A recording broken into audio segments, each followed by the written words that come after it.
Subscribe my YouTube channel Math with Sufyan। बिस्मिल्लाहिर्रहमानिर्रहीम। जी अस्सलाम वालेकुम जी। आज हमारा टॉपिक है एक्सरसाइज 1.17 का क्वेश्चन नंबर 3।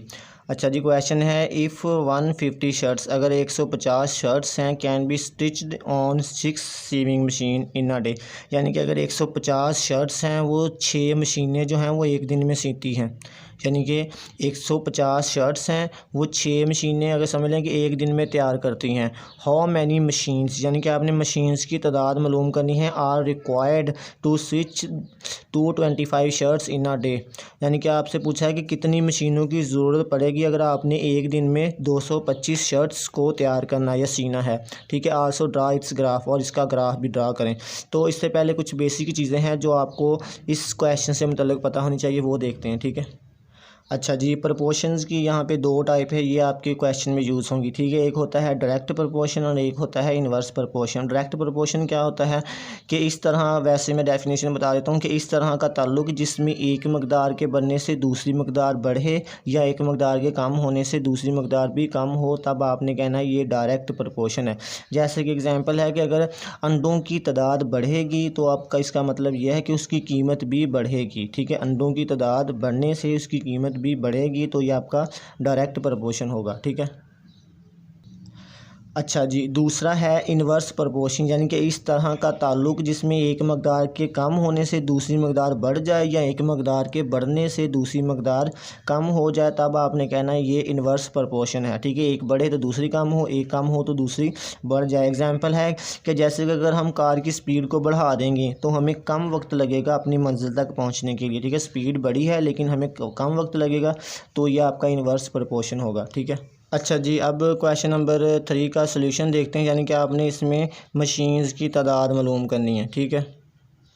अच्छा जी, जो चीज़ आपने मालूम करनी है उसको पहले हम वेरिएबल का नाम दे देते हैं, एक्स का या वाई का। ठीक है। Late the number of machines.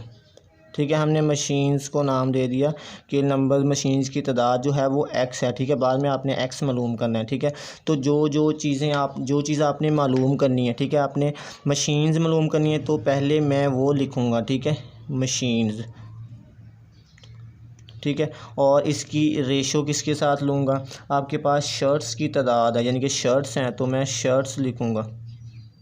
ठीक है। पहले आपके पास जो चीज़ें गिवन थी वो लिखें, यानी कि आपके पास 150 शर्ट्स थी और मशीनें कितनी थी, वो 6 थी। ठीक है। 6 मशीनें थी और शर्ट्स कितनी थी, वो 150 थी। अब आपने मशीन्स की तादाद मालूम करनी है, उसको मैंने एक्स लिख दिया, और शर्ट्स कितनी सीनी है आपने 225 सीनी है। ठीक है। ये आपका ऑलवेज डायरेक्ट प्रपोर्शन का साइन है, यानी कि तीर को जो चीज़ आपने मालूम करनी है उसका तीर आपका ऊपर की तरफ होगा। ये आपका होता है डायरेक्ट प्रपोर्शन का साइन। ठीक है। अब देखें 100, इन दोनों का अब रिलेशन देखना है कि डायरेक्ट होगा कि इन्वर्स होगा। देखें अगर 150 शर्ट्स जो 6 मशीनें सीती हैं, ठीक है, अगर 225 शर्ट्स हो जाएंगी तो 6 मशीनें तो नहीं सिएंगी, यानी कि आपके शर्ट्स की तादाद ज़्यादा हो गई हैं, तो इसका मतलब आपके पास मशीनें भी ज़्यादा होनी चाहिए फिर। ठीक है। इसका मतलब शर्ट्स की तादाद अगर बढ़ी है तो इसका मतलब मशीनों की तादाद भी बढ़ेगी। ठीक है। तो एक चीज़ बढ़ी है तो दूसरी भी बढ़ेगी, इसका मतलब ये आपका डायरेक्ट प्रोपोर्शन होगा, तो तीर आपका ऊपर की तरफ आएगा। ठीक है। ठीक है। इसके बाद है ये मैथ की सिंबल है, इसका मतलब है डैट इम्प्लाइज, इसका मतलब ये है डैट इम्प्लाइज, ये आप देयर फॉर लिख लें। ठीक है। अब आपने तीर का मतलब क्या, आपने तीर जहाँ से शुरू हो रहा है ना, यानी कि आपने वो नंबरेटर ऊपर लिखना है। ठीक है। यानी कि ये यहाँ से शुरू हो रहा है एक्स से, ठीक है, एक्स को आपने ऊपर लिखना है और 6 पे एंड हो रहा है, यानी कि यहाँ से आगे, यानी कि पहले आपने जो यहाँ से शुरू हो रहा है उसको आपने ऊपर लिखना है, बाकी जो है उसको नीचे लिखना है, डिनोमिनेटर को। ठीक है। फिर इक्वल का साइन, अब जहाँ से शुरू हो रहा है, यानी कि यहाँ से शुरू हो रहा है तो 225 को आपने ऊपर लिखना है नंबरेटर पे और 150 को नीचे लिखना है डिनोमिनेटर पे। ठीक है। तो अब जो है एक्स के साथ इधर 6 डिवाइड हो रहा है तो दूसरी तरफ जाके ये क्या होगा, मल्टीप्लाई होगा। तो 225 ओवर 150 मल्टीप्लाई 6। ठीक है। अब इनकी कटिंग कर लें, अगर आपको कटिंग आसानी लगती है। ठीक है। 5 से इन दोनों की कटिंग कर लें, तो 5 3 15 और 0, इसकी 5 से करें 5 4 20 और 5 5 25। इन दोनों की आप इन दोनों की फिर 5 से कर लें, 6 5 30 हो जाएगा और 9 5 45। ये 6 से 6 कट जाएगा, तो एक्स का आंसर क्या आएगा, एक्स इज़ इक्वल टू 9। तो ये 9 आपका जो आया है वो क्या है, वो मशीन्स हैं। ठीक है। ठीक है। तो अब आप इसका रिज़ल्ट लिख सकते हैं 100 9 मशीन्स आर, अच्छा 109 मशीन 9 आपने सिर्फ याद रखना है, ठीक है, जो आपका रिज़ल्ट है। बाकी आपने बाकी सारी बुक वाली स्टेटमेंट लिखनी है। 109 machines are required to stitch 225 shirts in a day, ठीक है। अब ना हम इसका ग्राफ ड्रा करते हैं, ठीक है जी। ये ग्राफ के लिए मैंने ये एक एक्स एक्सिस है और ये आपका वाई एक्सिस है, ठीक है। तो मैंने अब नंबर लगाने, ठीक है। इधर मैं इसको, आपके पास दो चीज़ें थी, एक तो नंबर ऑफ़ मशीन था और एक शर्ट्स थी। चाहे आप इधर शर्ट्स लिख लें वाई एक्सिस पे, चाहे इधर लिख लें, ठीक है। तो मैं इधर लिख देता हूँ नंबर ऑफ़ मशीन्स और इधर लिख देता हूँ नंबर ऑफ़ शर्ट्स, ठीक है। आपने एक पे लिखना है, चाहे शर्ट्स लिख लें, इधर लिख लें, चाहे इधर लिख लें। अब देखें आपके पास जो डाटा था उसमें आपके पास पहले जो थी मशीनें थी वो 6 थी, ठीक है। तो मैं नंबर ऑफ़ मशीन इधर ड्रा करूँगा और शर्ट्स जो हैं वो इधर करूँगा। अब आपके पास 6 मशीनें थी, तो मैं स्केल की मदद से अब मैं मार्क लगाऊँगा, ठीक है। तो आपने क्या करना है, आपने स्केल को रखना है 0 पे और नंबर लगाने हैं पहले, ठीक है। तो यानी कि आपका ये 1 2 3 4 5 6 7 8, ठीक है। तो अब देखें आपके पास इतना बड़ा डाटा जो है इस ग्राफ पे ड्रा तो नहीं होगा। देखिए आपके पास नंबर ऑफ़ शर्ट्स कितनी थी, वो आपके पास थी 150 थी। अब 150 तो है, इस स्केल पे ड्रा नहीं होगा। तो मैं एक तरीका बताता हूँ, आप पहले इसको नंबर लगा लें, इसको रख के 0 पे रख के आप नंबर लगा लें। ये आपका 1 है, ये आपका 2 है, ये 3 है, ये 4 है, ये 5 है, ये 6 है, ठीक है। तो अब आपके पास, अब आपने 150 को इस पे ड्रा करना है नंबर ऑफ़ शर्ट्स, ठीक है। तो इस तरह तो नहीं होगा, स्केल पे तो आपके 10 तक गिनती है, तो आपने इसका डिफरेंस जो है वो सेम रखना है। यानी कि इसको मैं 50 का कह देता हूँ, ये 50 है, फिर नेक्स्ट आपका ये आ जाएगा 100 आ जाएगा, फिर ये आपका 150 आ जाएगा, ये 200 आ जाएगा, ये 250 आ जाएगा, ये 300 आ जाएगा, ठीक है। अब आप इसको बड़ी क्वांटिटी को इस पे ड्रा कर सकते हैं, ठीक है।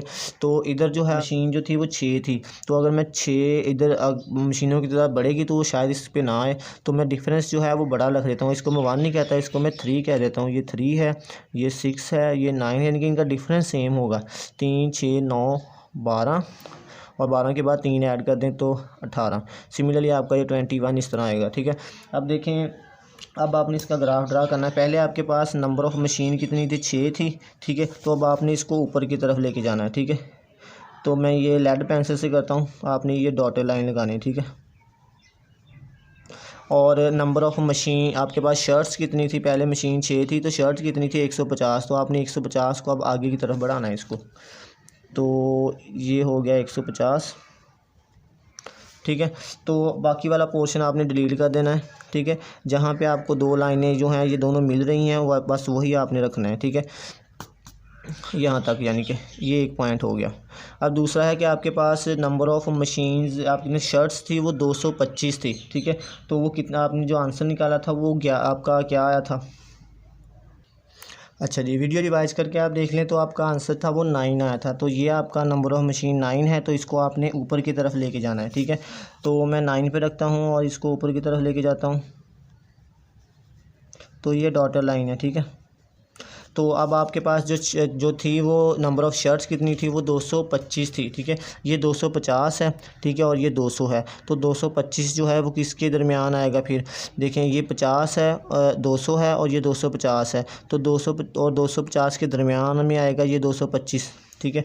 तो इधर से आपने आगे की तरफ जाना है, ठीक है। ये दूसरा पॉइंट हो जाएगा, बाकी वाला पोर्शन आपने डिलीट कर देना है, ठीक है। तो अब देखें, दो पॉइंट बन रहे हैं, ठीक है। ये जो 2 पॉइंट हैं तो इसको आपने मिला देना है, ठीक है। तो ये जो होगा ये आपका ग्राफ होगा। ये कैसे आपको पता चलता है कि ये ग्राफ आपका डायरेक्ट प्रोपोर्शन है का है कि इन्वर्स प्रोपोर्शन का है। देखें, अब जैसे आप मशीनों की तादाद को बढ़ा रहे हैं, ठीक है, ये मशीनों की तादाद जो है वो बढ़ रही है, 3 है फिर 6 है, तो देखें आपका ये लाइन जो है ये ऊपर की तरफ जा रही है। इसका मतलब जो है कि ये नंबर ऑफ़ शर्ट्स की तादाद भी बढ़ रही है, ठीक है, अगर आप मशीनों की तादाद बढ़ा रहे हैं। अगर तो ये नीचे को आ रही होती फिर ऐसा था कि आपकी मशीनों की तादाद बढ़ रही है और शर्ट्स की तादाद कम हो रही है, तो देखें ये ऊपर की तरफ जा रही है। और देखें जब बॉडी कोई भी ना ऊपर की तरफ जाती है ना तो वो 2 तरह का फासला कवर करती है। जैसे सीढ़ी है तो आप तो एक तो आगे की तरफ भी जा रहे होते हैं और दूसरा ऊपर की तरफ भी जा रहे होते हैं। तो आप मशीन्स की तादाद को बढ़ा रहे हैं तो आप ऊपर की तरफ जा रहे हैं, ठीक है, तो आपकी शर्ट्स की तादाद भी बढ़ेगी। तो ये आपका डायरेक्ट प्रोपोर्शन होगा, ठीक है। अच्छा जी, क्वेश्चन नंबर 4 है, if the price of 12 eggs, अगर 12 अंडों की कीमत जो है वो 180 रुपीज़ है, तो हाउ मैनी एग्स यानी कि आपने अंडों की तादाद मालूम करनी है, can be bought with rupees 270, यानी कि आप अगर 12 अंडों की कीमत 180 रुपीज़ है तो आपने बताना है कि 270 के कितने अंडे होंगे। तो आपने इसका ग्राफ भी ड्रा करना है, यानी कि आपने नंबर ऑफ़ एग्स मालूम करने हैं, ठीक है। पहले लिखते हैं इसका डाटा। अच्छा जी, जो चीज़ आपने मालूम करनी है पहले उसको नाम दे देते हैं let the number of eggs be X, ठीक है, हमने उसको एक्स का नाम दे दिया। और जो चीज़ आपने मालूम करनी है वो पहले लिख ली, यानी कि एक्स लिखूँगा पहले मैं, और इसकी रेशो किसके साथ लूँगा आपके पास, रुपीज़,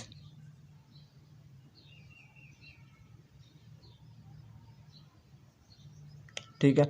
तो आपके पास एग्स जो थे वो पहले कितने थे, आपके पास एग्स थे 180 रुपीज़ थे और एग थे 12, ठीक है, और रुपीज़ कितने थे 180। तो अब आपने एग्स की तादाद मालूम करनी है अगर उसके पैसे जो हैं वो 270 हो जाएं, ठीक है। ये आपका ऑलवेज़ डायरेक्ट होगा, ठीक है, मैंने बताया था ये डायरेक्ट प्रोपोर्शन का साइन है। अब देखें 100, इन दोनों का रिलेशन देखें, डायरेक्ट होगा कि इन्वर्स। अगर 180 रुपीज़ के 12 अंडे आते हैं तो अगर 270 रुपीज़ होंगे तो अंडे कम आएंगे कि ज़्यादा आएंगे, ज़्यादा आएंगे ना, क्योंकि रुपीज़ बड़े हैं। तो ये आपका डायरेक्ट प्रोपोर्शन होगा, ये भी तीर ऊपर की तरफ आएगा, ठीक है। तो अब इसका मतलब है डैट इम्प्लाइज आपने यहाँ से तीर शुरू हो रहा है इसको ऊपर लिखना है और दूसरे को नीचे लिखना है, इज़ इक्वल टू 270 ओवर 180।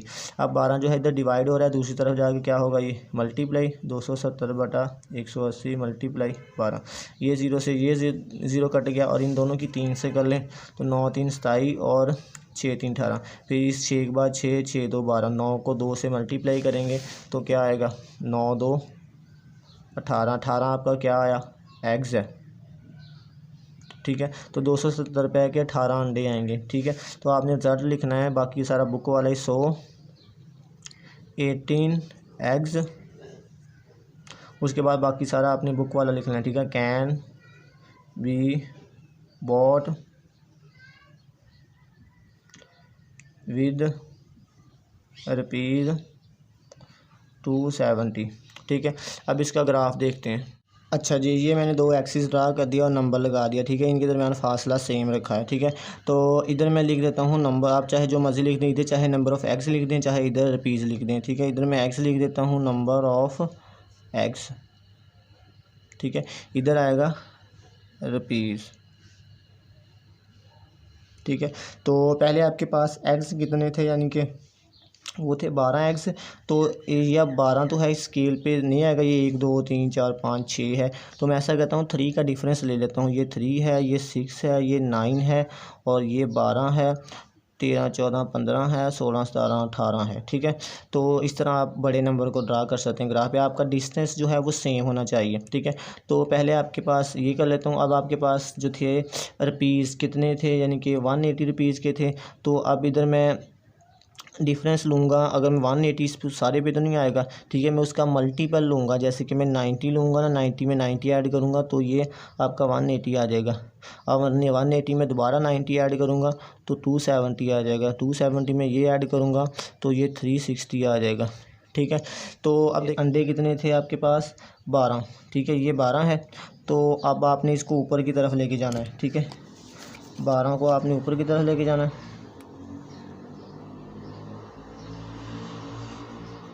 ये मैंने डॉटर लाइन लगा दी, ठीक है। और देखें, और रुपीज़ कितने थे आपके पास, 180, ये 180 है तो 180 को आपने आगे की तरफ बढ़ाना है,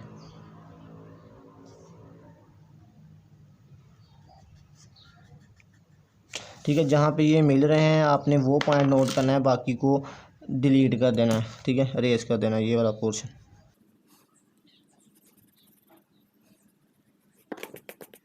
ठीक है। तो उसके बाद देखें आपके पास जो अंडे थे वो कितने आए थे, वो 18 आए थे। ठीक है, 18 आए थे। तो उसकी कीमत यानी कि 18 अंडे थे, उसकी प्राइस जो उसने बताई हुई थी वो आपके पास थी 270। अब देखें 270 ये है, तो वो आपने 270 को आगे की तरफ लेके जाना है।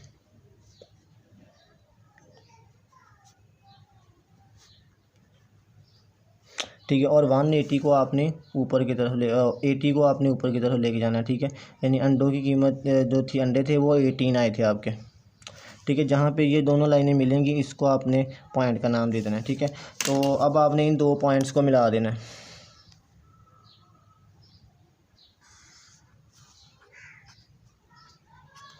ठीक है, ये आपका रिप्रेजेंट करेगा ग्राफ कि ये आपका डायरेक्ट प्रोपोर्शन है। जैसे कि अंडों की कीमत बढ़ेगी तो आपके पास उसकी कीमत भी बढ़ेगी, ऊपर की तरफ है। ठीक है, अगर अंडों की कीमत कम होगी तो उसके रुपीस भी कम होंगे। ठीक है।